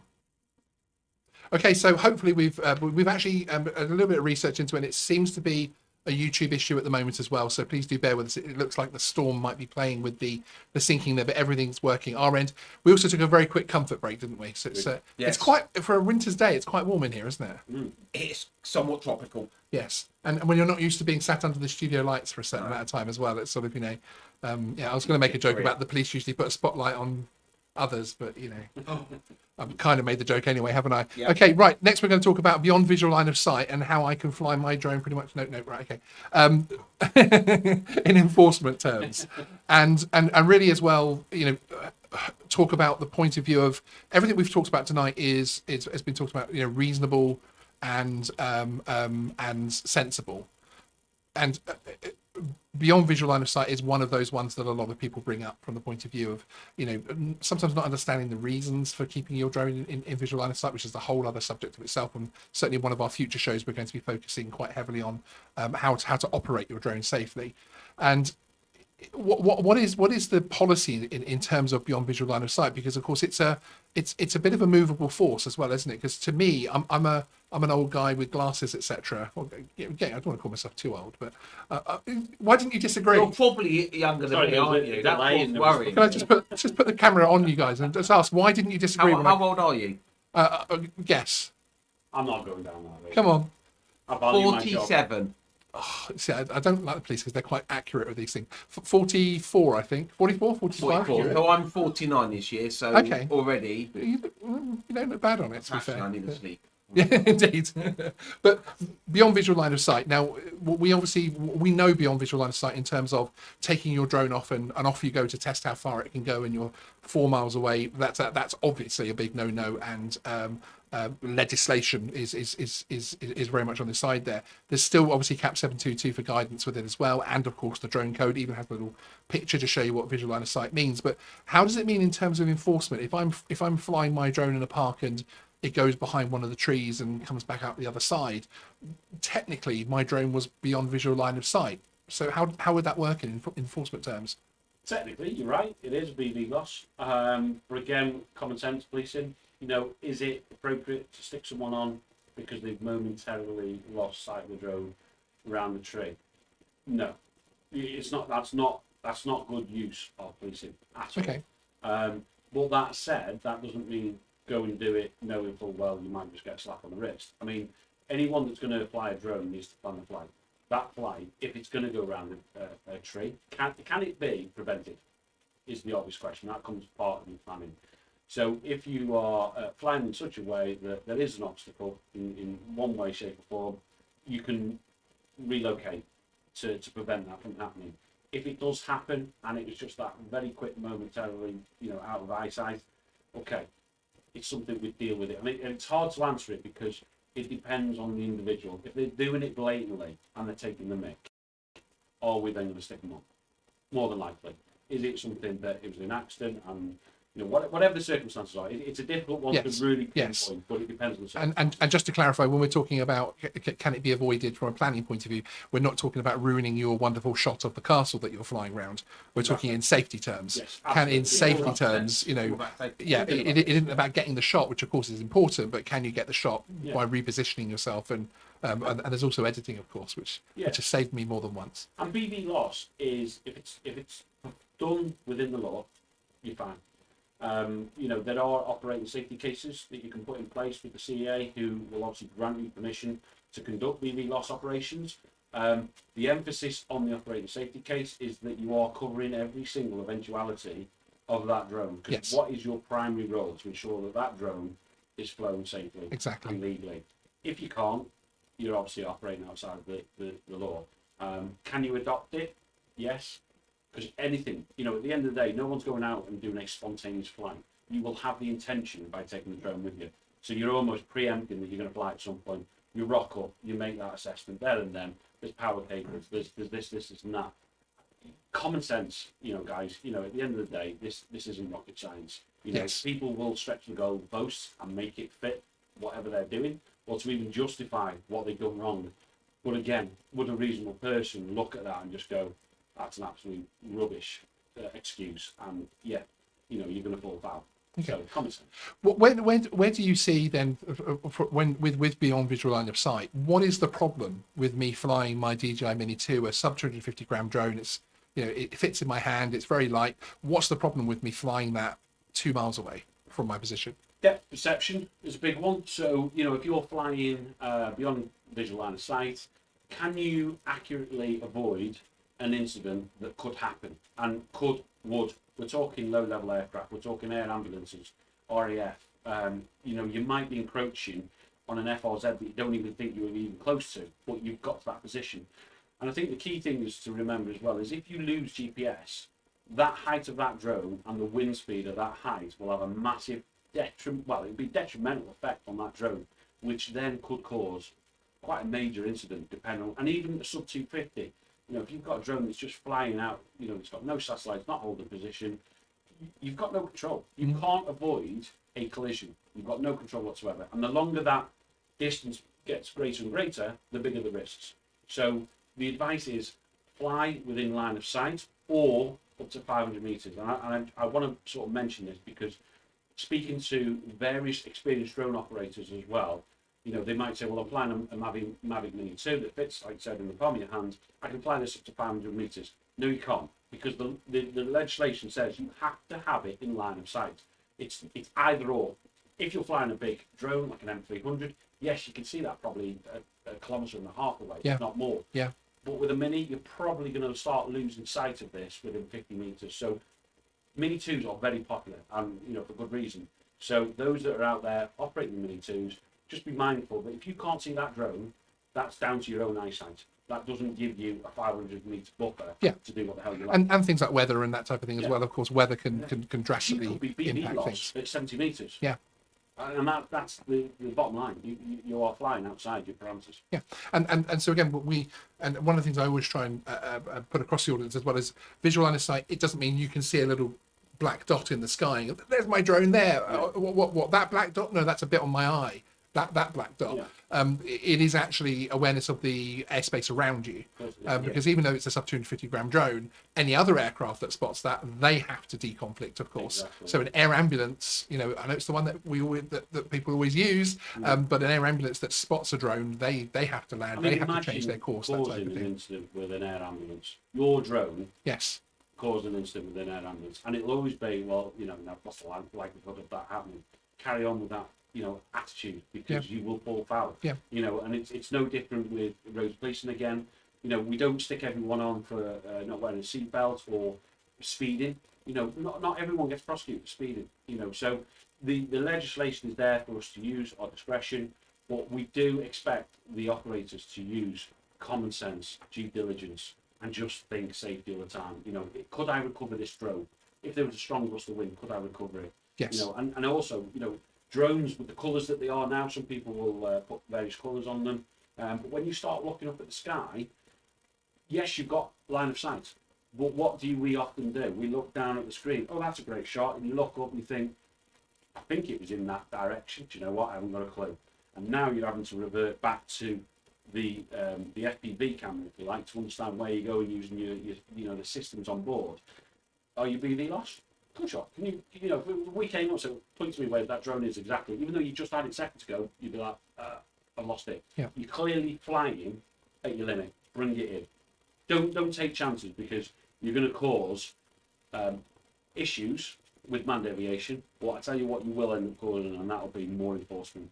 I was going to say exactly the same thing, that if the hobby want to protect the hobby, then VLOS is one of the big ones. We don't want more regulations. Yeah. Trust me. Yeah. We've got enough. But if everybody flies beyond visual line of sight, it's something that we'll have to if you know come down the people are line. doing it, challenge them, because we all want to fly and have fun with these drones. Yeah. So respect the drones. Excellent. Okay, so that's a slogan. Respect the drones. It could work in so many ways. Trademark. Okay, I'm sitting back. Nice there, Steve. Yeah. It just angers me, if I'm honest, because people will fly beyond. There are a lot of reasons given to fly beyond visual line of sight, isn't there? Always a reason. But do you know what? When you're in court and you're having to justify your actions, best of luck to you, because you're in for it. Yeah, indeed. Excellent. Okay, so we're going to move on to the Q&A part of the show, if that's okay with you guys. Really? How have you found your first times on? Is it both of your first times on YouTube Yes. so far? That I know of. That you know of. Excellent. that have been brought to your I think attention. it'll be the audience now that how they sort of respond as to how well we've done Careful. or not done. Yeah. So go easy, guys. Go easy. Indeed. Excellent. Okay, well, we'll start with the first question, which is basically somebody's asked that Mr. Harding, Andy, during our interview, said that the NPCC CUAS team was set up following the Gatwick and Heathrow incidents in 2018 and 2019. And just for clarity, no one's saying wasn't drones or anything about that, but the incidents themselves occurred, and that is factually when the NPCC CUAS team was set up. That's all we're saying. Please can I ask your guests, and perhaps specifically Dan, there you go, Dan, you're already getting your own questions, Right. whether there are now any counter-drone systems in place at UK airports in response to these incidents. Obviously, I'm not going to go into a lot of detail around that, but I think we'd be foolish. Just model numbers and Yeah, all they absolutely, yeah. absolutely. Yes, we have a capability. That's all I'm going to say. And it'd be foolish to turn around and say no. We are in a better position to deal with such of an incident shouldn't take place. But that's all I'm going to say on it. So okay. yes, but no. Say no more. Okay, can you? And I'm going to try and put this across very much how the question was put to me. And this came from a chap called Ian. Can you ask why a song and dance was made about the arrests at Aintree, specifically the spotters being arrested on what sounded like a deliberate attempt to catch a drone business out? It was lack of ops manual knowledge cited. With hindsight, could that have been dealt with differently? I can almost guess who put that question in. Okay. But so the facts are, we were there, assisting Merseyside Police, for a safety perspective for the whole event. Obviously, there have been drones being used to obviously monitor the races. We're not interested in that. We are purely interested in the safety aspect. So the distances in which drones are being flown from the race course, etc. There have been reports of animals being spooked by drones. Right. And obviously, that's something that a horse is not a cheap piece of Well, it's yeah. I'm getting a look of shut up. But yeah, do you know what I mean? They're not cheap. Yeah. And equally, we do care about animals as we do spectators. So why did the spotters in this case get arrested? Well, as a police officer, that you turn up to an incident, there was a clear breach of the safety distances. Now, yes, and obviously you mentioned about the ops manual, and people will have their ops manuals written by people for someone money. Got no issue with that. But as long as you understand what that ops manual is and how that will be applied to your flight parameters, got no issues. On this case, the operators didn't have a clue what their ops manual entailed. We were concerned about the safety. That was proven. The reason why the spotters were arrested was because we can't establish at that moment in time who was actually flying that drone. So if we suspect that that drone was being operated by multiple people, which in this case it was, we have to get as much evidence and secure that evidence. And sometimes that means by arrest, because it gives us the power to seize. By seizing the drone, we're securing that evidence and preserving it for an investigation. And that's pretty much the bottom line. So was there a lawful necessity for it? Absolutely. We don't know just because someone says, well, I wasn't flying. Well, of course. So what happens? That individual goes away, turns out to be the actual operator. Have we lost evidence? Absolutely. So what do? We bring everything in. Yeah. We look at it. That's not to say just because you get arrested, it's it's a bad thing. We arrest because we need to ask questions. We need to ascertain who the pilot was. We need to ascertain what's your understanding of the ops manual, what's your understanding of the safety distances. Because at that point, it's evidential. We're under caution. Okay. So as a result of that, information was passed to the Civil Aviation Authority, who we work really closely with, and they made a decision purely on their back and their obviously their information that the operational authorization will be rescinded. Okay, excellent. Well, that's a really straight answer. Thank you very much. Doesn't get any clearer than that. Yeah, no, indeed. Yeah, I'm sure there's loads extremely of specific, but yeah, no, indeed, that's really great. Thank you very much for that one. Okay, this one comes from our viewer Robin FPV, and it says, I can find repeat examples on social media where police will engage with the public by making posts about people they've caught and what specific crime they've committed, even listing the exact speed for speeding example, that type of thing. However, in the same post that details other offences committed, they include some flying a drone, but never include what breach of what rules the operator has committed. Is this a deliberate omission, and how does that raise awareness of the rules and the operator and the public? So I suppose what they're saying is that often when we hear about criminality to do with drones, so for instance, here locally to me on Facebook, one of the local papers has a court section, and they would often put the police notes that have been released to say, you know, these people are arrested. We found a cannabis factory. These people have been arrested. These are the charges. They're found guilty. They've gone to prison for X long. In terms of drone use, we often hear only sort of part of the headline. Is there a reason we don't sort of hear more information about what sort of ANO areas were breached and that type of thing? Or is this by the media responding to it, or reporting it, or us? Well, it's where specifically where the police are engaging. So police forces that have Twitter accounts, that type of thing, and they'll put out, you know, good news updates with My ex personal criminals are with that, and I've obviously posted a number of things over social media, both from a force account as well as you know, personal accounts and stuff like that. Are you trying to get more followers for your Twitter account? Absolutely not. No. Okay. The reason why that wouldn't be included in a tweet or, you know, social media post in general would purely because you are limited to a number of characters. So for me to actually write out this individual was prosecuted for breaching the air navigation order 2016 or Article 265B, which relates to this, you've actually got to the point, and all you've done is baffled. So what the whole point of social media is exactly punchy information and your audience is much wider than just the drone hobby. It's a valid point. It would be really good for us to start putting more information out. I think it's a good idea. Where people are possibly, you know, not fallen foul, but, you know, I've committed offences or done this, it will be really useful. Where the specific areas, because it is a learning thing, isn't it? Yeah, absolutely. And if there's a trend or, you know, a pattern of what we're dealing with, then that might be, you know, that's good for us to identify if there's an educational need there or something else. So that wedding incident, I looked at using the force accounts to get that across, because one, I wanted to show the drone community we're actually doing something. So it's almost to give them a bit of a reassurance that we are tackling it.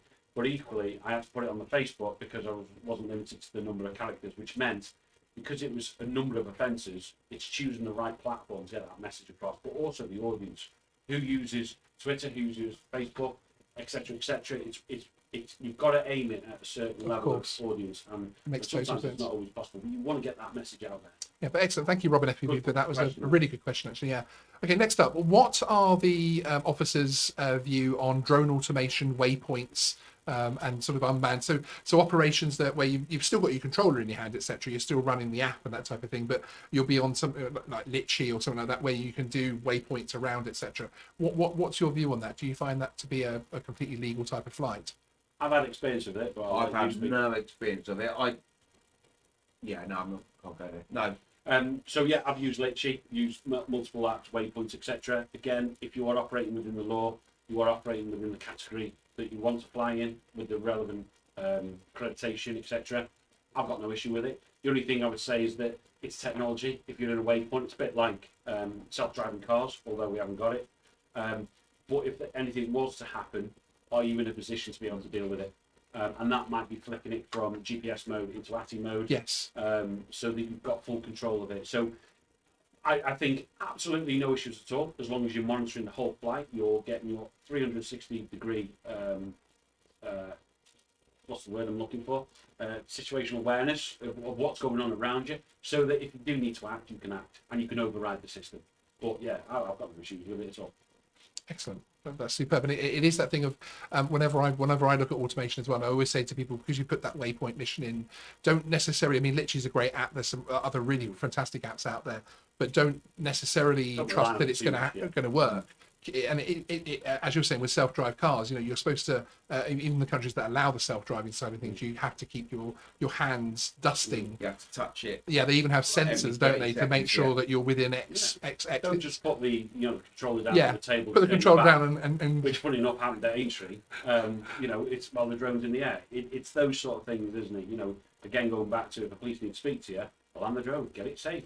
You know, Excellent. it's, you know, if we're going to stop you in a car, we don't expect you to drop down to 30 miles an hour on the motorway, put your window down and go, what's up, what do you want to talk to me about? You know, it's common sense again. Okay, an interesting one that's next, and thank you very much for that question.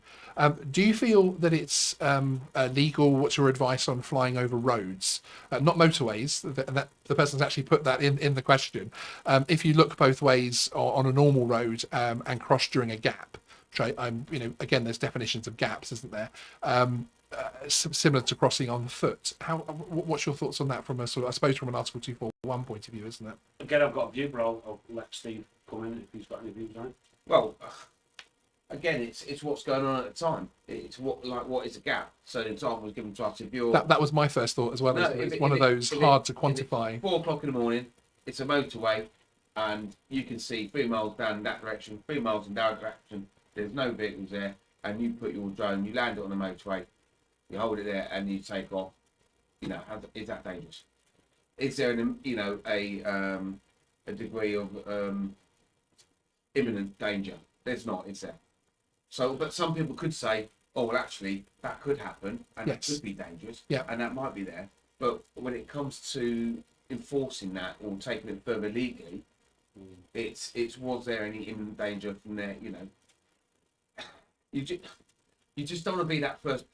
So with the drone law and the drone capabilities, with legislation and enforcing it, we do stuff called stated cases, where there's a stated case where someone has gone to court, and it would be our versus whoever and that we can use to refer back to. And at the moment, Yes. there's no stated case. Yes, absolutely. And our advice probably would be don't be that first stated case to do with Yeah, Article no, indeed, 241, yeah. or to do with BB loss. Yeah. You know, don't push those boundaries. If you think there's an element of risk or danger, then, or would they? So, an individual might say, actually, I'm pretty good. I'm a bit of a weird, this, that, and the other.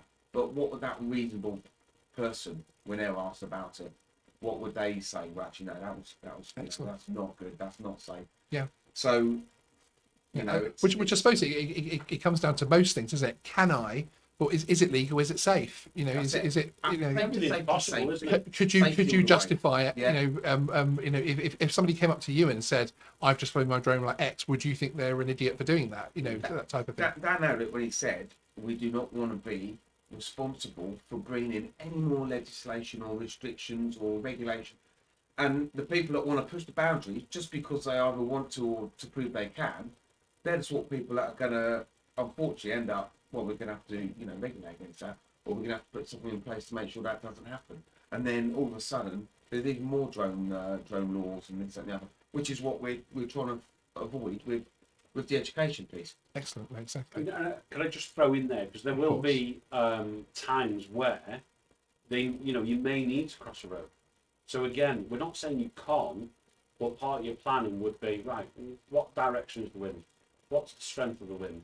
And the reason why I ask that is because if you're going to take off near to a road that's not busy, but it's not dead, you've then got to say, well, okay, this is something, I'm GDC qualified, I've got insurance, I'm doing this, blah, blah, blah. I'm not saying you can't do it, but if it comes down to the court case, can you justify you've done enough to ensure the safety of that flight? So it'd be things of, rather than flying at 40, 50 metres, do you then take it up to 100 metres? So that if there was an incident mid-flight, because this is technology, you know, if we can't categorically say we trust drones or any technology with our lives. We can't, because things go wrong.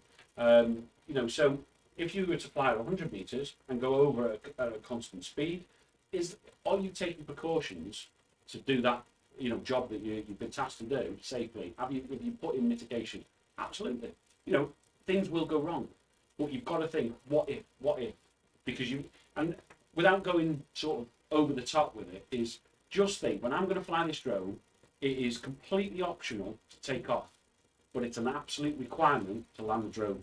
And if everybody can have that in their head, I can take off here, that's an option, but I've definitely got to bring it back.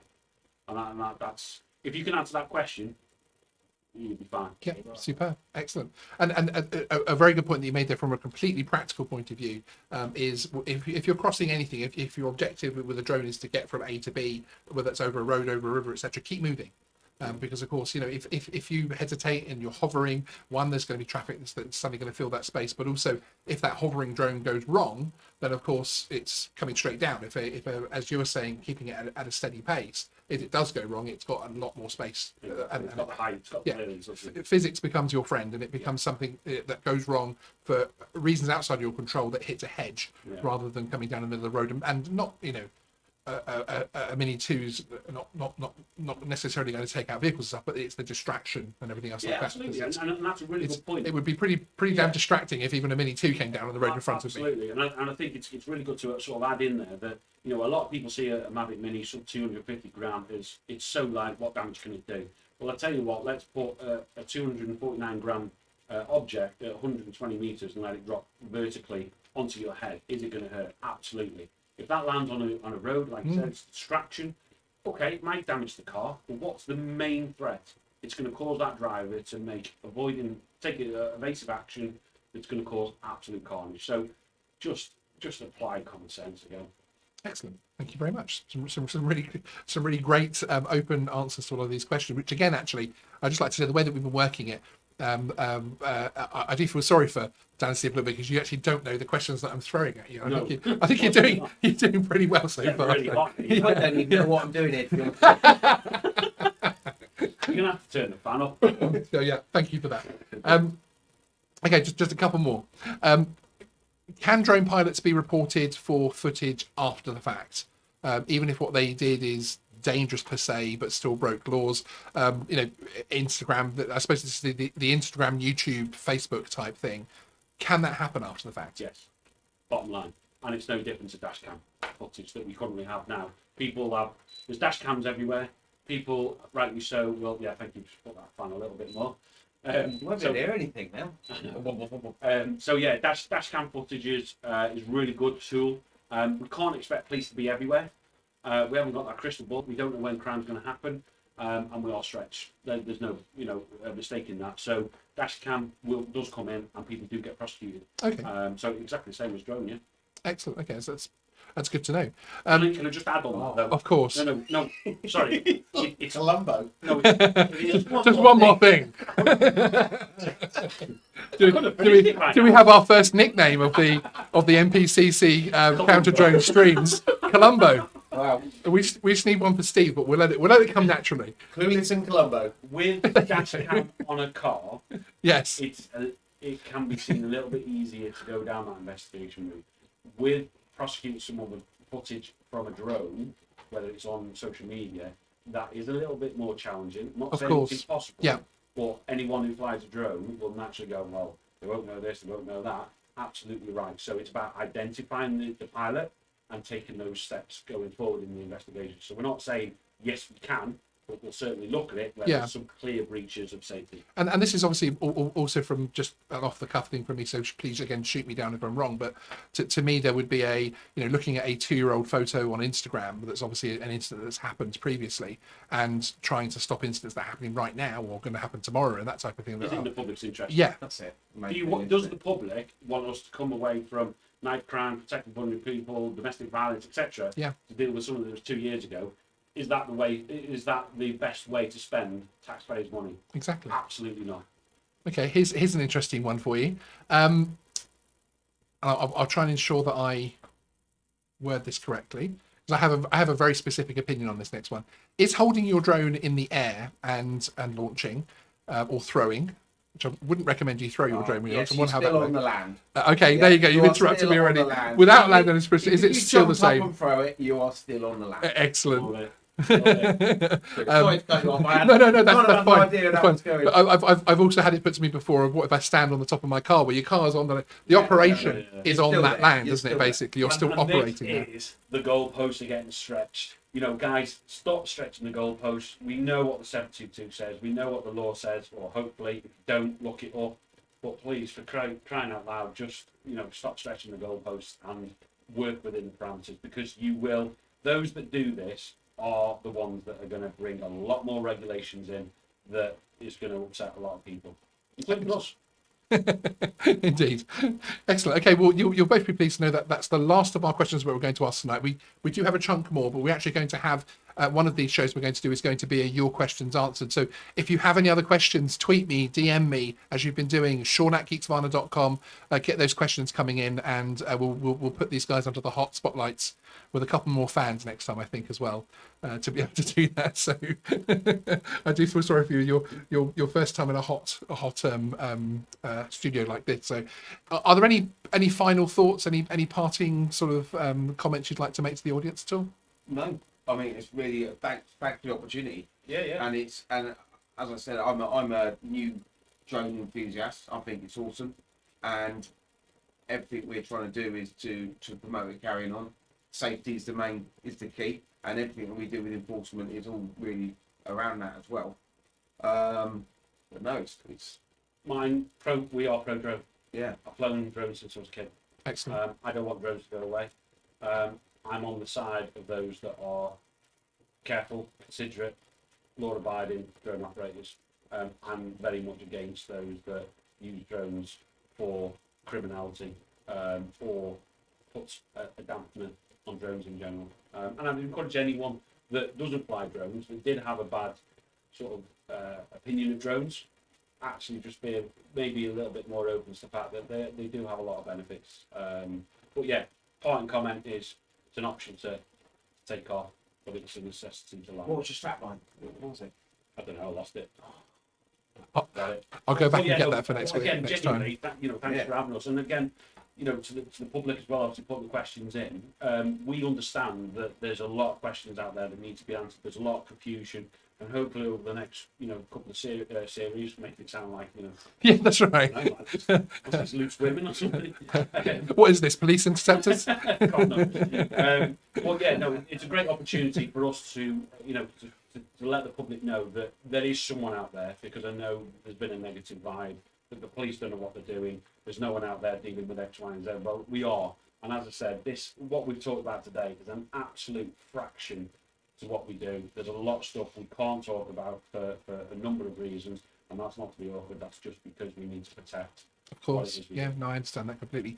Well, thank you guys very much for coming along, and again, thank you to your colleague Andy, who attended our initial interview as well. I really look forward to our next collaboration, our next show, which will be in a few weeks' time, and yeah. I'll be washing the air that day. Do you know who we haven't spoken to in a while, actually, is poor old Olive. Olive, I'm going to come to you in a second, and I hope you're ready.